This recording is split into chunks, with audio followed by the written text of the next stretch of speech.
स्वागत है फिर एक बार मेरे चैनल पर। मैं हूं राज और आप देख रहे हैं हाईवे 33। तो हमारे चैनल पर जो नए दोस्त जुड़े हुए हैं, हमारे चैनल को लाइक कर लें, सब्सक्राइब कर लें। आज की कहानी कोलकाता की भवानी जी का है। तो हम चलते हैं कहानी में। दोस्तों, मेरा नाम भवानी है।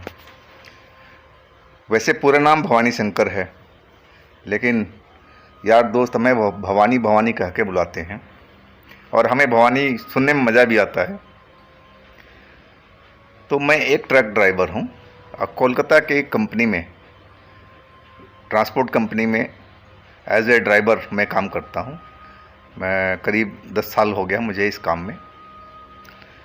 कंपनी हमें बहुत अच्छा काम देती है, पैसे भी देती है और हम भी कंपनी का बहुत इज्जत करते हैं।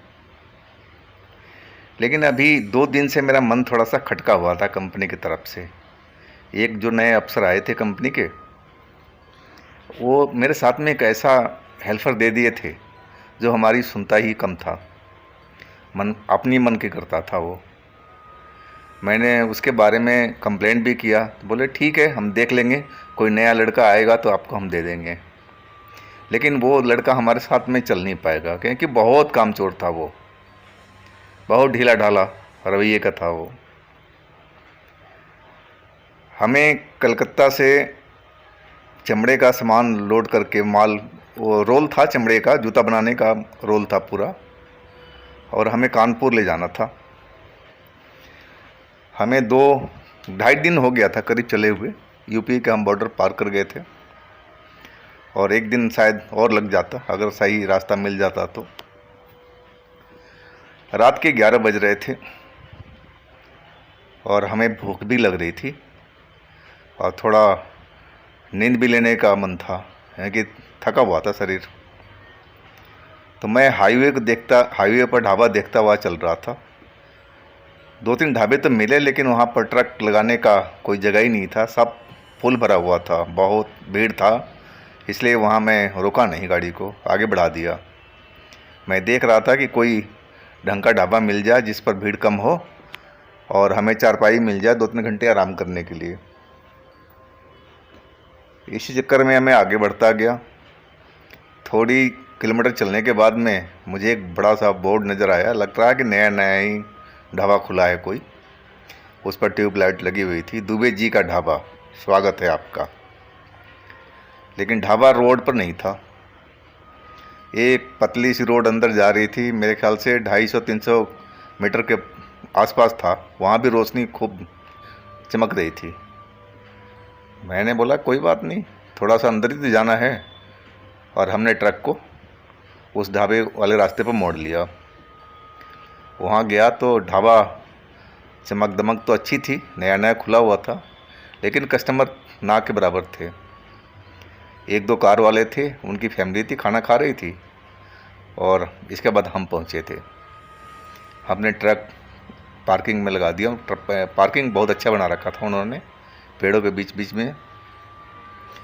और हम आगे हाथ मुँह धुए नल पर, और चारपाई खाली पड़ी थी, चारपाई पर मैं बैठ गया। और हमारा जो हेल्पर था वो, मैं तो उससे बात ही नहीं करता था, वो आया और आकर के बगल की चारपाई थी उस पर बैठ गया। मैं उसे कुछ नहीं बोला। उसका नाम था विक्रम। मैं 1 दिन से उससे बात नहीं कर पा रहा था क्योंकि वो बदतमीज़ी से जवाब देता था और जो मैं काम बताऊं वो करता नहीं था, तो इसलिए बात करने का मूड ही नहीं था मेरा उससे।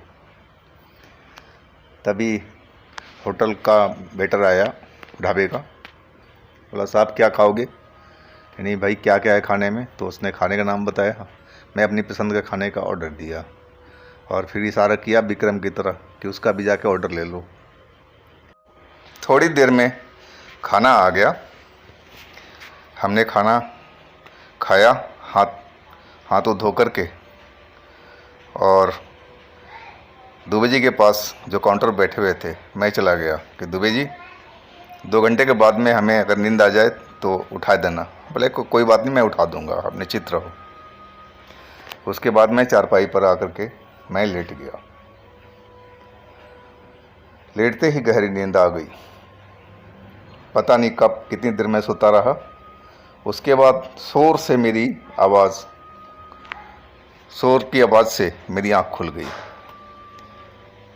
मैं आंखें मलते हुए उठा, देखा कुत्ता बहुत ज़ोर ज़ोर से भौंक रहा था। एक कुत्ता था, शायद वो दुबे जी का पाला हुआ कुत्ता था, और हमारे ट्रक के पास में जा रहा था और दौड़ के दुबे जी के पास आ रहा था। मतलब कुछ बताना चाहता था कि ट्रक में कुछ हो रहा है या कुछ है, पता नहीं क्या चक्कर था। मैं उठा, नींद मेरी तो खुल गई थी। मैंने देखा कि बार बार वही कुत्ता दोहरा रहा था, और विक्रम था वो सोया हुआ था। मैं खड़ा हुआ और हाथ मुँह जा कर के नल पर धोने लगा, नहीं फ्रेश हो जाऊं और फिर इस विक्रम का जगाएंगे और चल पड़ेंगे।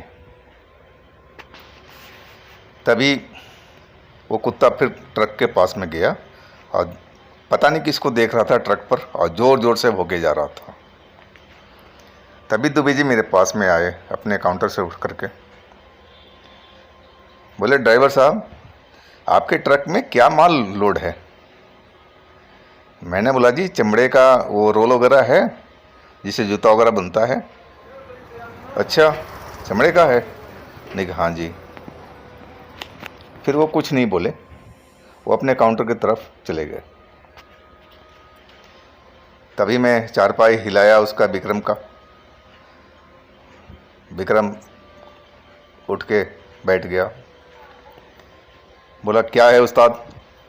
अजीब सी आवाज़ें बोला। नहीं भाई चलो, चलने की तैयारी करो। फिर वो उठा और झटके से ट्रक के साइड में चल दिया। आँख मुँह भी नहीं धोया, ऐसे ही निकल लिया। इसी बात पर मुझे गुस्सा आता था कि कम से कम फ्रेश हो जाओ, आँख मुँह सभ्य तरीके से रहो, ज़रा देखने में भी अच्छा लगोगे।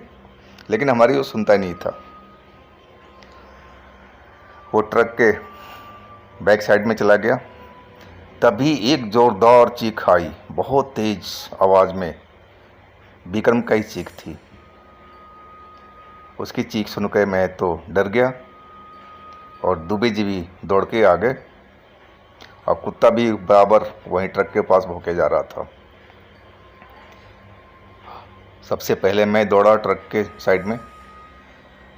उस साइड में जब जा कर के देखा तो मैं देखते ही लगा कि मेरा हार्ट अटैक आ जाएगा। एक काला सा राक्षस सा व्यक्ति, करीब करीब 9-10 फुट का लग रहा था, लंबा, और उसने विक्रम को पकड़ रखा था। विक्रम को क्या हुआ कुछ मालूम नहीं, कि विक्रम बिल्कुल शांत, उसकी आंखें बंद हो गई थी और उसके हाथों में झूल रहा था। ऐसे लग रहा था कि वो राक्षस या शैतान जो भी था वो विक्रम को खाने के मूड में था। और तभी वो कुत्ता वहाँ जाके भौंक रहा था। जब हमें देखा तो उसको साहस आई, और कुत्ता दौड़ करके छलांग मारा उस शैतान के ऊपर में, और शैतान ने उस कुत्ते को ऐसा पंजा मारा कि वो काफ़ी दूर जा कर के गिरा और बहुत ज़ोर से कूँ कूँ करके रोने लगा। तभी दुबे जी वो सारा देख रहे थे दृश्य को, और बिना कुछ बोले वो काउंटर की तरफ मैंने देखा जा रहे थे। मेरी तो जैसे वो हालत हो गई कि जैसे बिजली का शॉक लग गया हो, और मैं बिल्कुल हिल डुल नहीं सकता हूँ, ऐसा मेरा हालत हो गया था।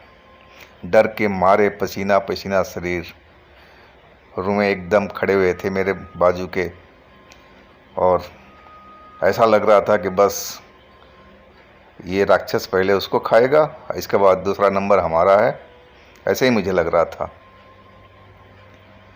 तभी दुबे जी की आवाज़ आई, ड्राइवर साहब आप पीछे हटो। मैं देखा दुबे जी कुछ लोटा में, पूजा वाला लोटा था, उसको लेकर के आए थे हाथ में। मैं हट गया जी पीछे, दुबे जी आगे आगे, और अपने दाहिने हाथ में वो जल को थोड़ा सा निकाला लोटे में से, और कोई मंत्र पढ़ने लगे, और शैतान अपनी आंखों से दुबे जी को घूरने लगा, जैसे कि अब लग रहा था कि दुबे जी का ही अगला नंबर है। फिर वो जल सीधा शैतान के ऊपर में दुबे जी ने फेंक दिया और शैतान इतनी ज़ोर से दहाड़ा जैसे आसपास में कहीं बिजली गिरी हो। मेरे कान तो एकदम सुन से पड़ गए। मैं कुछ सीटियाँ बजने लगी कान में और मुझे कुछ सुनाई नहीं दे पा रहा था। लग रहा है कि कान के पर्दे फट गए हों। तभी दुबे जी ने फिर वही प्रक्रिया अपनाई। अपने हाथ में फिर वो जल लिया और कुछ मंत्र पढ़ते रहे और फिर उस जल को उस राक्षस के ऊपर में फेंक दिया। काला सा शैतान, दांत बाहर निकले हुए थे ऐसे लग रहा था, और आंखें एकदम सुर्ख एलईडी की तरह जल रही थी उसकी। और उसका जो हाँफने का तरीका था ना, अजीब तरह से, जैसे जानवर हाँफते हैं कुत्ते वगैरह, वैसे कर रहा था वो। दूसरी बार जब दुबे जी ने जल फेंका तो वो कुछ ऐसे धुएं में प्रवृत्त हो गया जैसे किसी ने वहाँ पर आग जला करके और ठंडा पानी डाल दिया हो पानी के आग के ऊपर में, वैसा धुआं सा उठा। और देखते ही देखते धुआं वो एकदम से गायब हो गया। उसके बाद विक्रम नीचे गिर पड़ा, नीचे धरती पर। दुबे जी आगे नहीं बढ़े। फिर वो तीसरी बार जल दिए और कुछ मंत्र पढ़ करके विक्रम के ऊपर में छिड़क दिया। मैं आगे बढ़ने जा रहा था कि विक्रम को देखूं, तब तक दुबे जी ने मेरे को रोक दिया। बोला नहीं, रुको रुको, अभी नहीं जाना है। फिर थोड़ी देर बाद में विक्रम ने कराहने की आवाज़ आई और फिर वो आंखें खोला। तब दुबे जी बोले चलो आओ। फिर हम दोनों आदमी विक्रम को उठा करके और चारपाई पे लेके आए। दुबे ने चिल्ला के बोला लड़के से, अपना गर्म दूध ले आओ एक गिलास। लड़का लेके आया दूध और विक्रम को दिया गया। विक्रम पी नहीं रहा था। उसे लग रहा था कितना कमज़ोर हो गया हो, एकदम उससे बोला नहीं जा रहा था, या डर के मारे ऐसा हालत हुआ था या पता नहीं क्यों। बड़ी मुश्किल से 2-3 घूंट दूध पिया। तब दुबे जी ने पूछा कि क्या हुआ था भाई लड़के, आप बताओ, कैसे शैतान ने आपको पकड़ लिया। तब वो बोला कि सर, मैं ट्रक के पीछे जा रहा था कि एक बार टायर वगैरह चेक कर लूँ, इसके बाद मैं केबिन में घुसने बैठूँगा। तभी वो शैतान पता नहीं कहाँ से प्रकट हो गया और मुझे पकड़ लिया, और पता नहीं क्या हुआ कि मैं एकदम बेहोश हो गया। दुबे जी हाँ में मुड़ी हिलाई और शांत रह गए। फिर मैं दुबे से पूछा कि दुबे जी आप तांत्रिक हो? बोले हाँ भाई, तांत्रिक हूँ। यानी जब आप तांत्रिक, इतने बड़े तांत्रिक हो दुबे जी, तो आपको ये ढाबा खोलने की क्या ज़रूरत है? तब दुबे जी हंस पड़े।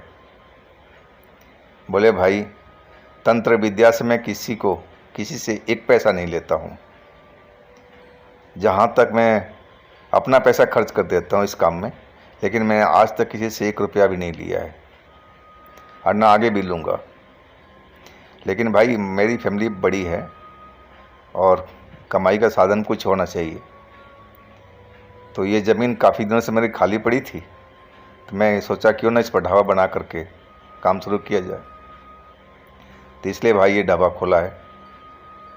मैं दुबे जी की तरफ देखता रह गया। यानी कि आज भी ऐसे लोग हैं जो दूसरे की भलाई चाहते हैं, हमेशा अपनी जान जोखिम में डालते हैं, अपने पैसे खर्च करते हैं, लेकिन दूसरे को भलाई में लगे रहते हैं।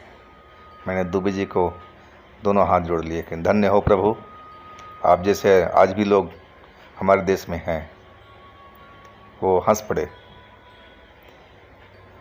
तब वो दुबे जी बोले कि भाई ड्राइवर साहब, बुरे ना मानो तो एक बात कहूँ। लेकिन हाँ ही सर, कहिए। बोला जो आप चमड़े का सामान इसमें ट्रक में डाले हो ना, इससे वो शैतान एक्टिव हो गया था, उसको गंध लग गई थी। ये चमड़े के सामान के वजह से ही आपको ट्रक के आसपास मंडरा रहा था। मुझे तो कुत्ते भोगने पर ही डाउट हो गया था, लेकिन मैं थोड़ा काम में व्यस्त था। हो सकता है उन्हीं कि ऐसे कुत्ता भोग रहा हो, लेकिन मुझे थोड़ा डाउट था। तो आगे से सामान लेके चलना ना भाई, और थोड़ा होशियारी से चलना, कि रात में चमड़े के सामान ढोना बहुत ख़तरनाक होता है। भूत प्रेत जिन्नात चुड़ैल इस पर बहुत अटैक करते हैं। वो समझते हैं कोई खाने की चीज़ हमारे लिए है। तो इस चीज़ को थोड़ा ध्यान रखना ड्राइवर साहब। मैंने बोला ठीक है साहब, आगे से मैं इस चीज़ का ध्यान रखूँगा। यानी अब तो रास्ते में कोई हमारे साथ में कोई कांड तो नहीं होगा ना, कोई दूसरा अटैक तो नहीं करेगा। करेंगे नहीं, मैं तुम्हें एक चीज़ देता हूँ और अपने हाथ में बांध लेना या गले में लगा लेना, तुम्हें कोई तकलीफ़ नहीं होगी। फिर एक लाल धागा सा वो मेरे को दिए और मैं अपने गले में लगा लिया। फिर हम दुबे जी को प्रणाम करके उनके पैसे वैसे दे करके और हम वहाँ से निकल पड़े। तो आज की कहानी दोस्तों हम यहीं ख़त्म करते हैं। कल हम एक नई कहानी के साथ मिलेंगे। और दोस्तों हमारे चैनल को यार आप लोग थोड़ा सा लाइक करो, सब्सक्राइब करो और शेयर भी करो। हाँ, आपके पास में कोई कहानी हो इस तरह की तो हमें इंस्टाग्राम पर ज़रूर शेयर कीजिएगा सर। तो चलिए आज के लिए इतना ही, फिर हम कल मिलते हैं। तब तक के लिए बाय बाय।